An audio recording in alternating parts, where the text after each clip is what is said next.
안녕하세요, 호영팬입니다. 이번 영상은 호랑이 형님 보다가 멈추신 분들이나 줄거리가 살짝 헷갈리시는 분들을 위한 핵심 줄거리 요약입니다. 요즘 호영 재밌으니까요, 이 영상 보고 웹툰으로 다시 돌아오시면 되겠습니다. 바로 시작합니다. 호랑이 형님 3부 내용 전체를 관통하는 한 단어를 꼽자면 바로 흰산의 힘입니다. 그리고 그 힘을 얻기 위한 쟁탈전이 주된 줄거리이며, 태고의 강자들의 쟁탈전부터 완달의 아들들 그리고 일영과 압카에게까지 이어지는 흰산의 주인자리 쟁탈전이 주요 줄거리라 할 수 있습니다. 이 이야기는 태초부터 시작됩니다. 태초의 세계관 최강자 여신 아부카허가 세상을 창조하는 과정에서 자신으로부터 비롯된 존재인 악마 예루리를 탄생시키게 됩니다. 여신 아부카허는 악마 예루리를 제압하고 곤륜이라는 곳에 봉인합니다. 그리고 먼 훗날 악마 예루리가 부활했을 때를 대비해서 예루리를 제압할 힘을 묻어두는데, 그곳이 바로 흰산이고 묻힌 힘을 흰산의 힘이라고 부릅니다. 그 힘의 최종 사용 목적은 다시 부활할 끝판왕 악마 예루리를 무찌르는 것입니다. 그리고 악마 예루리를 무찌를 수 있는 것은 오직 단 하나 예언된 존재 압카뿐입니다.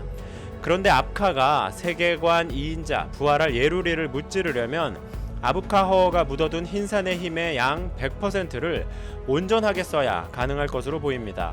그러나 힘을 저장하고 있는 흰산은 강한 자들에게 위협받고 또 파괴될 수도 있어 힘을 온전히 지키지 못할 수 있습니다.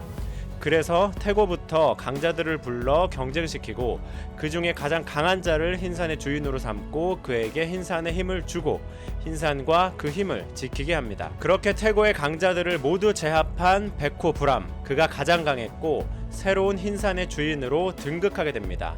그리고 그 뒤를 이어서 1대 브람부터 4대 완달까지 그의 자손들이 흰산의 주인 자리를 차지하고 있었으며 그들을 흰산의 일족이라고 부릅니다.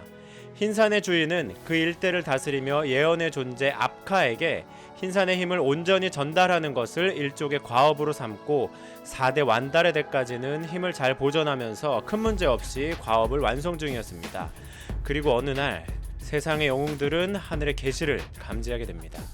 계시에 대한 영웅들의 해석은 조금씩 차이가 있었습니다.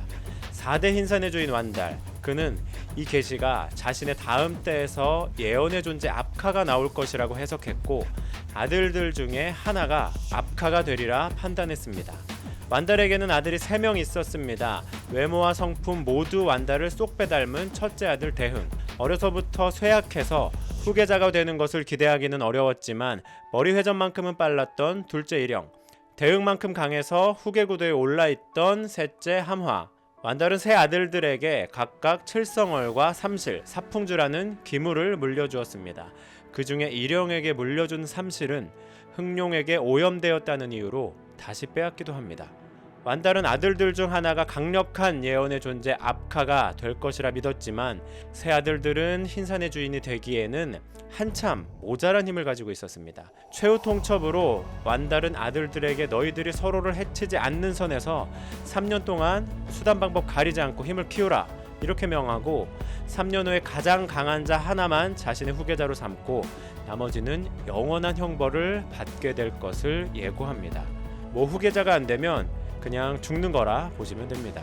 이제 목숨을 건 세 형제의 경합이 시작됩니다. 첫째 아들 대흥은 주변의 강한 짐승들을 잡아 힘을 채우기 시작합니다. 그런데 자신이 직접 힘을 흡수하는 게 아니라 아바이께 물려받은 칠성월의 힘을 채웁니다. 셋째 함화도 주변의 짐승들을 잡아 힘을 흡수합니다. 완달이 말했던 경합의 선이라는 건 너희들끼리 서로를 해치지 말라 이것이었습니다. 대흥과 하마는 선을 지키며 다른 종족과 짐승들의 힘을 흡수하며 경합에 임했지만 상대적으로 힘이 약했던 일영, 목숨이 달린 이 경합에서 일영이 사실 무슨 짓을 못하겠습니까? 선을 지킨 듯 지키지 않은 듯 완달이 밖에서 낳은 배달은 같은 일족 어린 형제들을 찾아다녔고 그들을 죽이고 그 힘을 흡수합니다. 그리고 이 방식은 상당히 효과적이었습니다. 경합 과정에서 큰아들 대흥이 큰 계획 하나를 세웁니다. 그것은 불가침 맹약을 맺은 동맹 강의 일족의 힘을 흡수하기 위해 학살을 자행하는 것입니다. 그 과정에서 크게 화가 난 강의 주인 본류 라오허가 대흥을 상대하기 위해 나섰고, 라오허는 이 시점에서 대흥보다 강한 존재인 듯합니다. 대흥이 라오허를 잡고 그 힘을 흡수하면 경합은 사실상 끝나게 되겠지만 그게 그리 쉬워 보이지는 않습니다. 그만큼 라오허의 힘은 어마무시했습니다. 이 소식을 들은 동생들이 둘 다 달려옵니다. 먼저 달려온 것은 셋째 하마. 하마는 어차피 벌어진 판 이판사판이다. 큰형님 도와 싸우자고 노선 잡고 함께 라오허를 공격합니다. 너무나 강해 보이는 라오허를 상대하는 완달의 아들들. 하지만 이 모든 것은 첫째 대흥의 큰 그림이었습니다. 아까 대흥이 힘을 칠성월에 채웠다고 말씀드렸죠. 대흥의 칠성월 한방 필살 공격이 라오허를 향합니다. 라오허가 무너질 것 같은 그 시점, 이때 일영이 도착합니다. 일영은 이 싸움만 막아내면 일족의 힘을 흡수한 내가 최종 승자다 라는 마인드로 싸움을 말립니다. 일영 입장에서 말리면 이기는 거예요. 대흥과 하마가 끄지라고 아무리 말려도 일영은 안 들려를 시전합니다. 결국 형제들을 해치거나 다치게 해서는 안 된다는 아버지의 명을 기억한 대흥은 필살 공격을 캔슬하게 되고 세 형제들은 위기에 처합니다. 라오허는 오냐 니들 오늘 제삿날이다를 시전하려 할 때 기민한 일영이 입을 털어 시간을 끌면서 어찌 해보려 합니다. 하지만 일족이 학살당한 라오허는 흥분을 가라앉히지 못하고 형제들을 공격하려는 순간 짜잔! 구세주 아바이 완달님 입장하십니다. 라오허에게 완달은 자신을 하대하고 천대하던 원수 같은 존재입니다. 흰산의 주인 완달이 노쇠한 이 시기에 흰산의 영역 밖에 있기도 하고 라오허 자신이 숨겨둔 힘을 사용한다면 어쩌면 이길 수 있지 않을까 라는 생각은 완달의 도끼슛 한 방에 싹 사라집니다. 완달은 라오허에게 끄지라 말하고 라오허는 그대로 끄집니다. 남은 세 아들들을 보고 완달은 경합을 마무리하겠다고 합니다. 뭔 소리지? 하는 아들들에게 일영이 내 후계자다 라고 말하는 완달. 대흥과 함화는 강하게 반발합니다. 강한 반발에 완달이 데스매치를 열어줍니다. 힘을 숨긴 채 일족의 힘을 흡수한 일영의 전략이 성공적이었고 그가 가장 강했습니다. 일영이 후계자가 되며 남은 두 아들들은 관짝에 대렴되어 들어갔고 흰산의 주인 완달도 받았던 흰산의 힘을 환원하고 자신도 소멸하기 위해 흰산에 환원하러 들어갑니다. 완달이 흰산의 힘을 모두 환원하는 데 걸리는 시간은 3년. 그동안 일영은 3년상 기간을 보냅니다. 일영은 여전히 기민했고 3년 동안 가만히 있지만은 않았습니다. 아버지 완달에게 빼앗겼던 삼실을 복원하기도 하고 3년상이 끝나갈 무렵 혹시나 모를 변수에 대비하고 흰산을 속이기 위해 혼의 일부를 빼내어 자신의 복제체를 만들게 됩니다. 복제체와 이 역사에 대한 내용은 위의 영상을 참고하시면 되겠습니다. 같은 시간 흰산의 힘을 환원하던 기간이 3년 가까이 되어 90% 정도의 힘을 환원한 무렵 완달에게 진짜 압화가 찾아옵니다. 완달은 자신이 계시를 잘못 해석한 것을 인정하면서 일영에게 야 너 아니래! 라고 하며 다시 주인 자리를 뺐습니다. 삼실도 줬다 뺐고 주인 자리도 줬다 뺐고 일영이 화날만 합니다. 일영이 살짝 각 재보니까 완달이 힘도 거의 다 환원했고 남은 힘은 절대 쓰지 못할 테니 한번 해볼만 하다 라고 생각하며 몰래 미리 준비한 삼실을 동원해서 완달에게 대항하지만 완달의 발바닥 하나에 그대로 제압당하고 맙니다. 일영은 완달의 진짜 힘을 본 적이 없었습니다.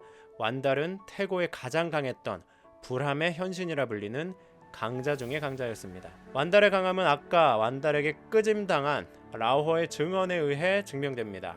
신들도 어찌하지 못하던 강자 중의 강자 흥룡. 그 흥룡과 완달의 싸움을 잠깐 보고 가겠습니다.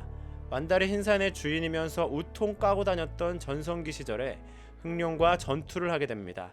이 싸움의 스토리에 대한 제 뇌피셜은 우측 상단의 영상 참고하시면 되고요. 흰산의 주인인 완달도 흥룡의 무두리 술법, 즉 순간이동 기술에 고전을 면치 못하고 완달이 밀리는 듯 하다가 부인 여진의 도움을 받아 삼실을 흥룡과 자신의 몸에 묶는 기지를 발휘해 결국 흰산의 힘을 쓰지 않고 단순 완력으로 흥룡을 잡아냅니다. 그러니 이미 삼실에 묶여 싸워본 완달이 일영이 준비한 삼실에 묶였다고 일영을 제압하지 못할 리가 없습니다. 완달은 일영을 대렴하고 압카가 성정이 형성되어 흰산의 힘을 받을 때까지 직접 보살피기로 합니다. 그렇게 잘 마무리되는구나 싶었던 때 곤륜 세력과의 전쟁이 벌어집니다. 곤륜의 주인 천재가 흰산의 힘을 빼앗으러 온다고 합니다. 여기까지가 3부 곤륜 세력과의 전쟁 전까지 스토리입니다. 호랑이 형님은 앞으로 펼쳐질 무궁무진한 내용들이 많이 남아 있습니다. 항마전이 특히 남아 있고요. 저와 함께 정주행하면서 끝까지 즐겨주셨으면 좋겠습니다. 모르는 거 알려드리고 정리해드립니다. 금방 따라오실 수 있습니다. 다음 편은 곤륜과의 전쟁, 이 줄거리 요약해서 올리도록 하겠습니다. 작가 이상규 만세.